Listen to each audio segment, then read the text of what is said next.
tentang Al-Quran, hadis sebagai pedoman hidupku ya. Tapi sebelum kita mulai belajar, marilah kita sama-sama berdoa. Coba ketuanya pimpin temannya berdoa dulu.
Sebagai pedoman hidupku ya. Yang pertama, memahami kedudukan Al-Quran dan hadis sebagai pedoman hidup manusia. Kemudian sini apa yang dimaksud dengan memahami kedudukan Al-Quran dan hadis sebagai pedoman hidup? Ya, menjelaskan pengertian dari fungsi Al-Quran dengan benar. Menurut bahasa, Al-Quran yaitu berasal dari kata qara'a yaqra'u, Quran yaitu bacaan. Quran itu adalah bacaan. Qara'a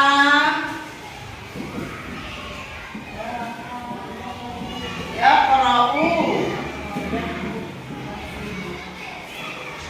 Quran. Kemudian menjelaskan fungsi hadis dengan benar. Kemudian membedakan fungsi Al-Quran dan hadis dengan tepat dan menjelaskan cara memfungsikan Al-Quran dan hadis dalam kehidupan sehari-hari. Ya, lihat di gambar di sini. Ini gambar apa ini? Yang satunya? Hadis. Ya, Al-Quran dan hadis.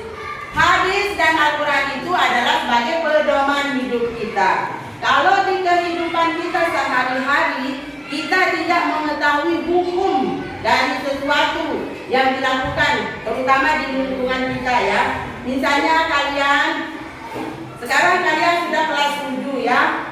Pasti kalian sudah ada yang balik ya. Ya, balik. Tahu yang balik? Puber. Ya, pubertas. Itu adalah balik. Kalian misalnya yang cowok tidak tahu apa tanda-tanda ketika cowok itu balik. Kemudian apa tanda-tandanya kalau cewek perempuan itu balik?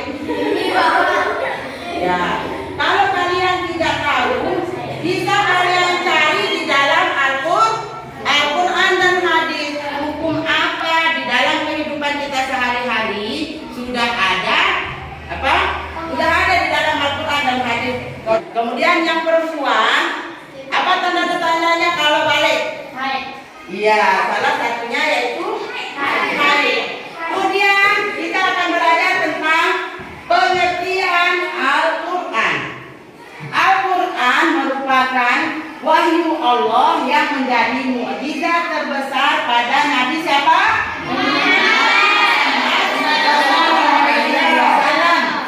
Ya, sebagaimana di dalam Al-Quran surah Al-Qiyamah ayat 17 dan 18. Coba dibuka Al-Qurannya.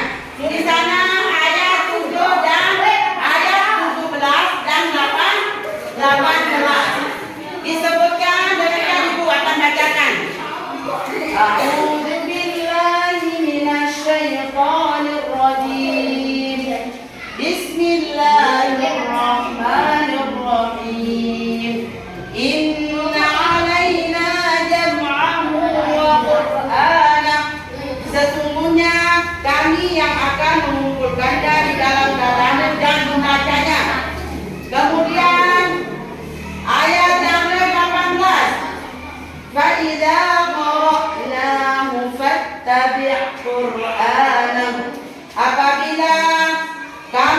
selesai membacakannya, maka ikutilah bacaan itu. Itu tandanya Al-Quran adalah merupakan wahyu Allah. Al-Quran adalah kalam Allah. Al-Quran itu isinya tidak ada yang berbohong. Itu semua yang ada di dalam Al-Quran adalah murni kalamullah, perkataan Allah. Ya. Dan perlu kalian ketahui, kitab-kitab yang terdahulu sebelum Al-Quran ada Taurat, ada Injil, ada apa? Ya. Semua Taurat, Injil, Zabur ini isinya sudah masuk semua di dalam Al-Quran, ya. Kalau kita membaca satu huruf dari Al-Quran, maka pahala kita adalah 10. Makanya kalian di rumah rajin-rajin mengaji. Jangan kalian sudah anggap diri besar sudah mengaji. Nama-nama Al-Quran, ya. Al-Quran mempunyai 55 nama. Al-Quran itu saja. Dan menurut sebagian ulama ada yang mengatakan 78. Ada ya nama-nama Al-Quran. Dan adapun ibu tulis di sini ada yang pertama adalah Al-Burhan. Perhatikan, Al-Burhan artinya bukti. Al-Quran itu kalamullah. Kemudian yang kedua, Alkitab artinya salah satu nama bagi kitab suci Al-Quran. Kita boleh juga menyebutnya Alkitab. Kemudian yang terakhir, Al-Tanzil artinya yang diturunkan. Ya, Al-Quran ini diturunkan kepada Nabi Muhammad Sallallahu Alaihi Wasallam. Kemudian fungsi Al-Quran secara umum. 1. Sebagai sumber ajaran hukum Islam. Kemudian sebagai konfirmasi dan informasi terhadap hal-hal yang tidak dapat diketahui. Dan yang ketiga, petunjuk hidup manusia ke jalan yang lurus tentang berbagai hal. Iya, petunjuk jalan yang lurus. Apa maksudnya? Ada yang tahu petunjuk jalan yang lurus? Tanya apa? Tidak boleh meminum minuman keras. Ada hukumnya di dalam Al-Quran.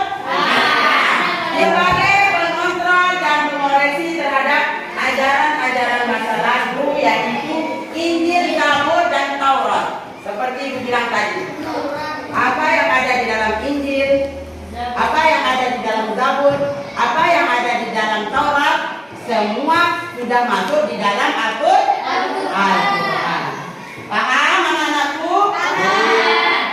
Lanjut ke pengertian hadisnya. Karena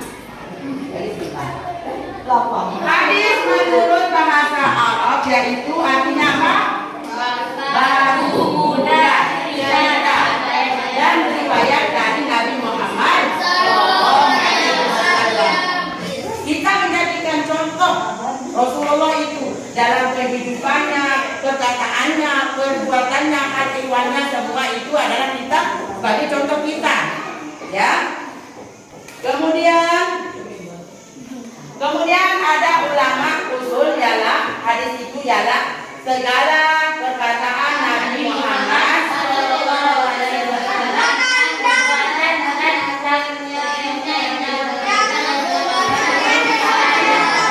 itu menurut sebagian ulama.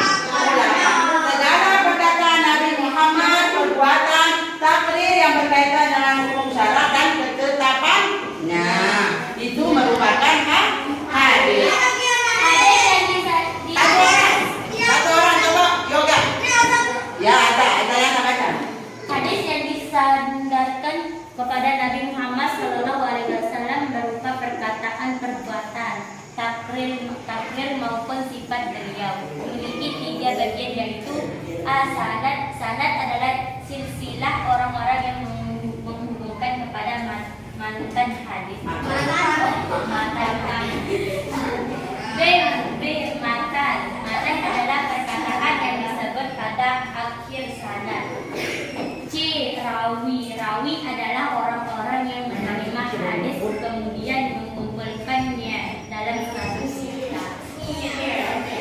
Ya. Hadis yang disandarkan kepada Nabi Muhammad berupa perkataan. Semua perkataan Nabi adalah hak sunnah hadis. Ya. Perbuatan ya. Takrir maupun sifat beliau memiliki 3 bagian, yaitu sanad. Apa yang dimaksud dengan sanad? Misalnya nanti ada pertanyaan. Sanad. Ya. Misalnya nanti ada di dalam semester misalnya ditanya, apa itu sanad? Maka jawabannya adalah sanad adalah silsilah orang-orang yang menghubungkan kepada matan hadis. Ya. Kemudian matan adalah perkataan yang disebut pada akhir sanad. Kemudian yang terakhir adalah rawi. Rawi adalah orang-orang yang menerima hadis kemudian mengumpulkannya dalam suatu kitab. Kemudian, Masya Allah, fungsi Al-Quran dan hadis. Ya, fungsi Al-Quran dan hadis. Hadis juga memiliki fungsi yang penting. Di antara fungsi hadis itu adalah 1. Mengukuhkan hukum-hukum yang telah disebutkan di dalam Al-Quran. Kemudian menafsirkan ayat-ayat Al-Quran yang bersifat mujmal. Ya, satu kelompok ya. Kemudian membatasi hubungan Al-Quran. Kita tidak menemukan hukum apa yang kita cari itu di dalam Al-Quran, maka kita harus mencari di dalam hadis. Nah, kemudian cara-cara memfungsikan Al-Quran dan hadis dalam kehidupan. 1. Dalam kehidupan kita sehari-hari ini ya. Dalam kehidupan kita, di lingkungan kita, di rumah kita, bersama keluarga, bersama tetangga ya. 1. Sebagai pedoman dalam kehidupan tangga. Ya. Ibu bapaknya sebelum menjadi suami istri harus apa? Nikah dulu. Ya. Itu sudah ada hukumnya di dalam Al-Quran. Kalian tahu ada berapa agama di Indonesia? Coba sebutkan. Yang pertama Islam, terus Kristen Protestan, Kristen Katolik, kemudian apa? Buddha. Kemudian sebagai hakim dalam menyelesaikan masalah.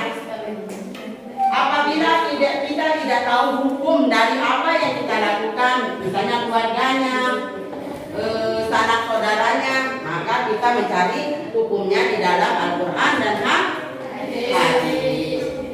Paham semuanya? Kurang paham? Ada yang bertanya? Ada yang bertanya? Kalau tidak ada yang bertanya, maka kita akhiri pertemuan kita kali ini.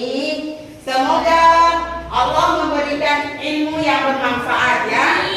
Jangan lupa berdoa kalau mau menghafal Al-Quran, menghafal hadis atau waktu belajar. Jangan lupa berdoa yang tadi Ibu ajarkan ya. Allahumma faqihni fiddin wa 'allimni at-ta'wil. Dibaca 3 kan? Ya, dan sebelum Ibu akhiri, Ibu akan memberikan tugas ya. Tugasnya nanti misalnya yang ini dibagi menjadi 3 kelompok ya. Kelompok 1 yang cowok-cowok, kemudian kelompok 2 yang tengah-tengah, kemudian yang terakhir adalah kelompok yang ketiga, yaitu ya bantu yang di sana. Kelompok berapa? 3 ya. Untuk kedepannya Ibu harap kalian rajin-rajin belajar. Wabillahi taufiq wal hidayah.